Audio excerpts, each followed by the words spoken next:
All right, so we're just going to do that. We're going to just keep talking, and you're going to look at me. Don't pay any attention to these other people. We don't even see them or hear them. But like I said, we can stop and start Okay. at your comfort level. Let's start with how did you meet Bob? Oh, back in the early 70s, I Bob. met Bob.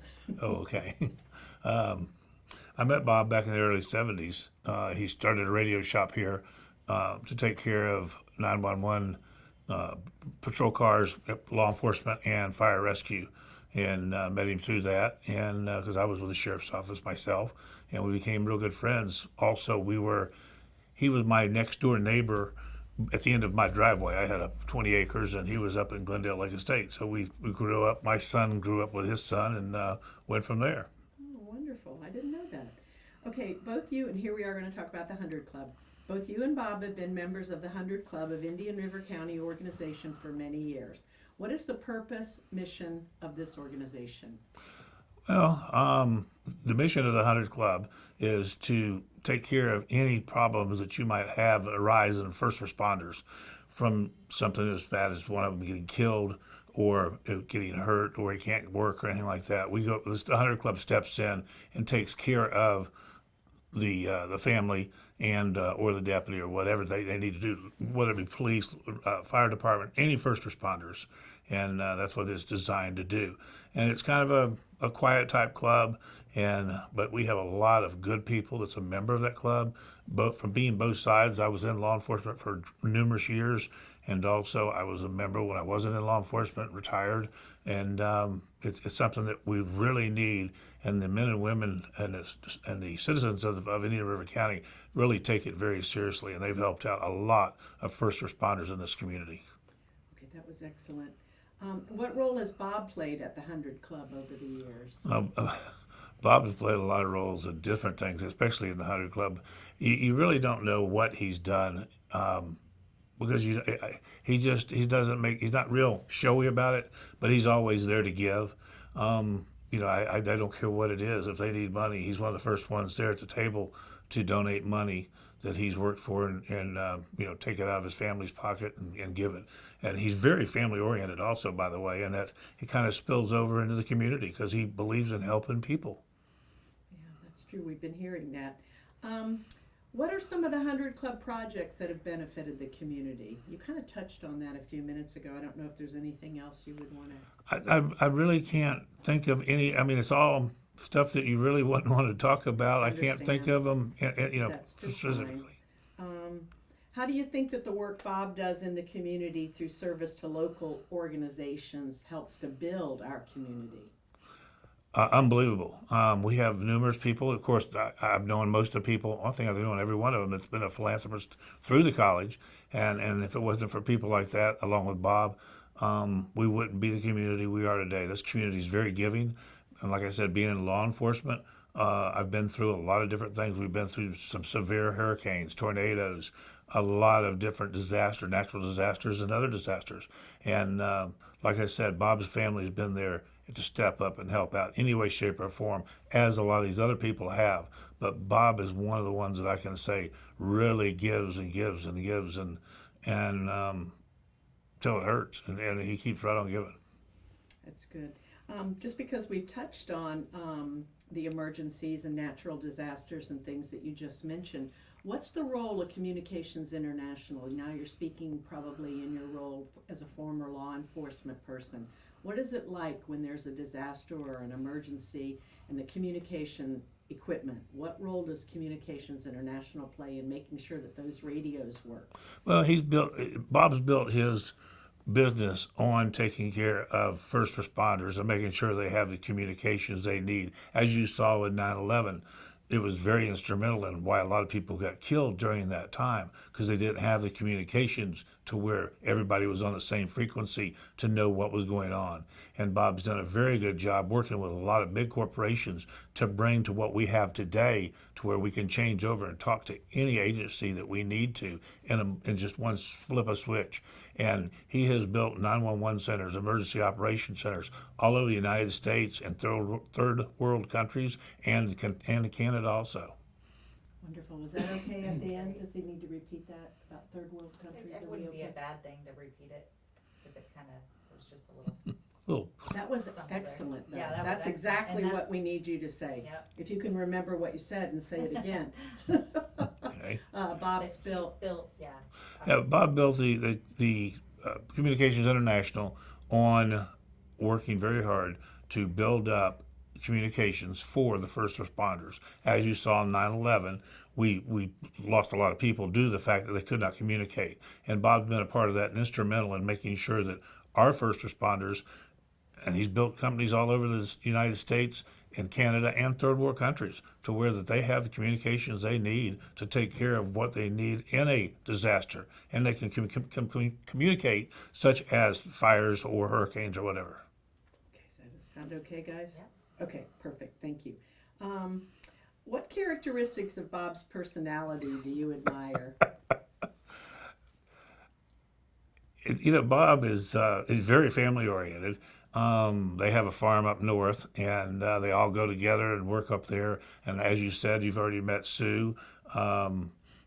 Sue's just one of the crew, and they do get together. They're a very large family, and they take care of each other. And Bob has always stepped up with the community and with his family, and he's been kind of the leader of the show.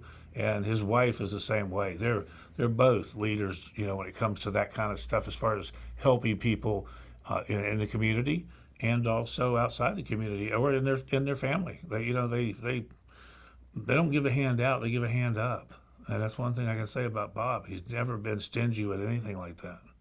Yeah, that's good. How would you describe Bob's leadership style? Very unique. Bob is, and he likes to working with his people. He doesn't tell them what to do. If they don't know, he shows them what to do. He gets in there and works with them. He doesn't do the work for them. He does the work with them.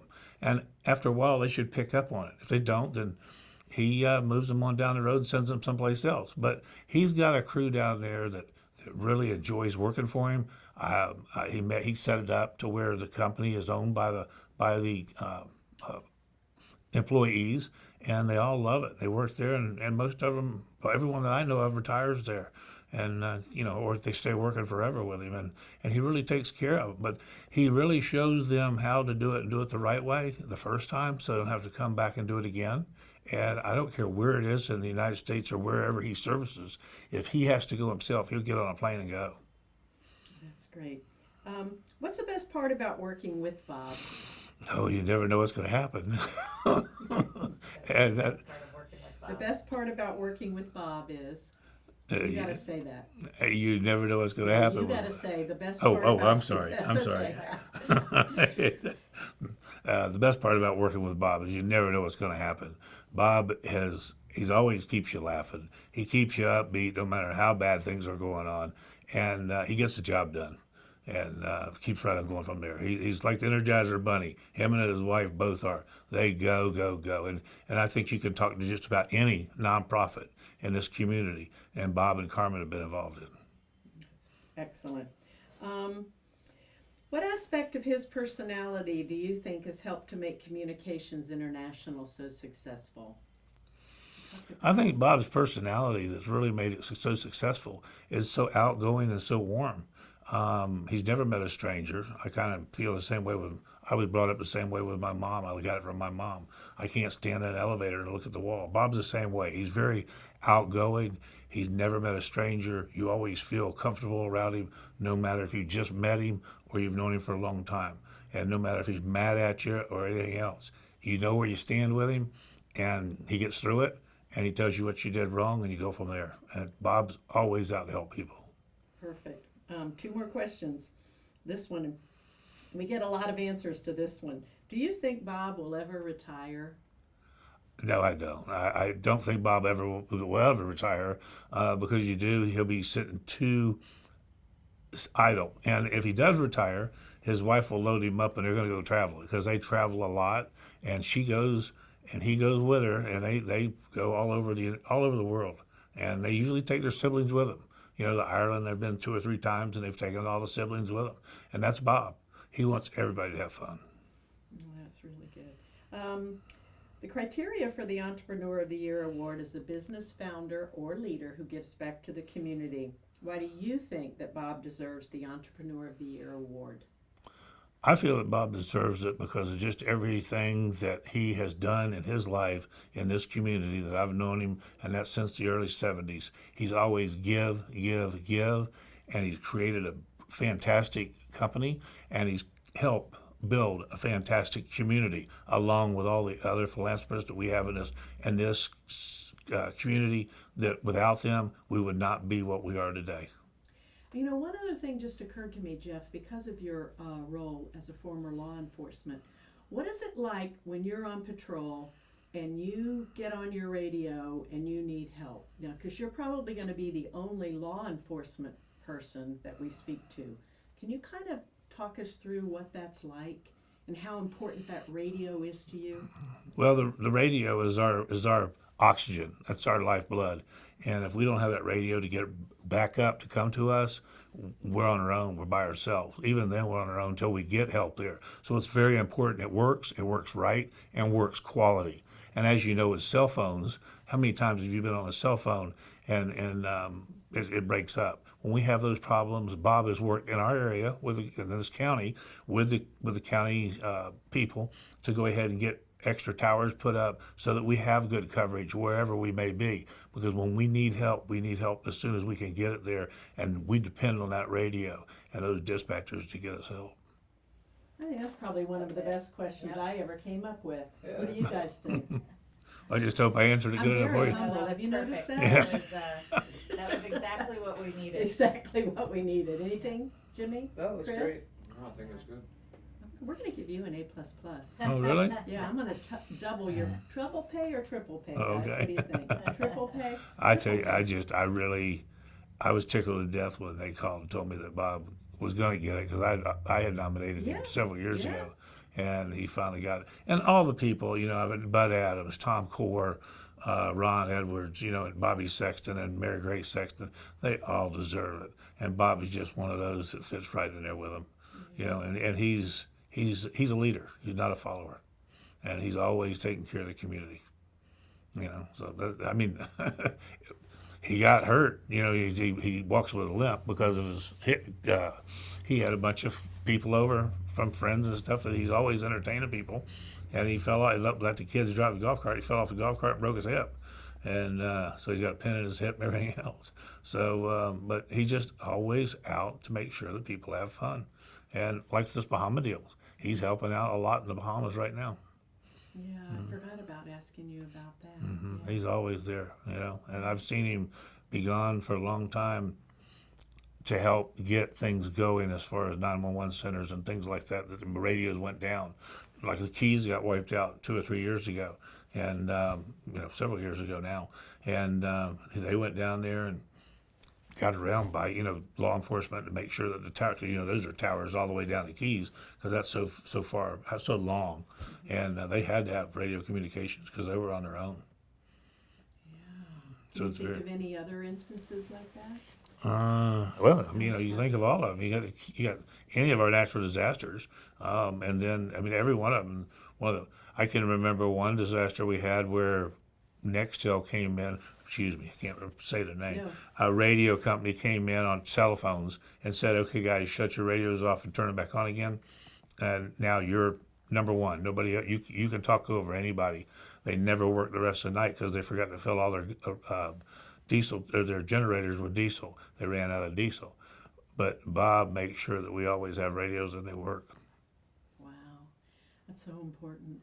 Mm-hmm. Well, and it's so hard to talk about because being in law enforcement, people don't realize that you have a matter of seconds to make a life or death situation. And there's been a lot of officers killed, as you know. And it's, those radios, they couldn't get to the radio, or they didn't have it with them. We've come a long way with the radios, thanks to so many companies, Motorola, Harris, and all them. And they've really, Bob does mostly with Harris. And if it wasn't for those radios working like they did, we'd have a lot more officers dead too. Because you're out there by yourself, and nobody likes a cop until they need a cop. And then they want to give a cop heck or a fireman the same way, And I remember years ago, I told the firemen, they can run into all the buildings they want. I'll take the bullets. And they'd say, well, we'll take the fires, you take the bullets. So we had a good agreement on that because they didn't care for bullets, I didn't care for fire.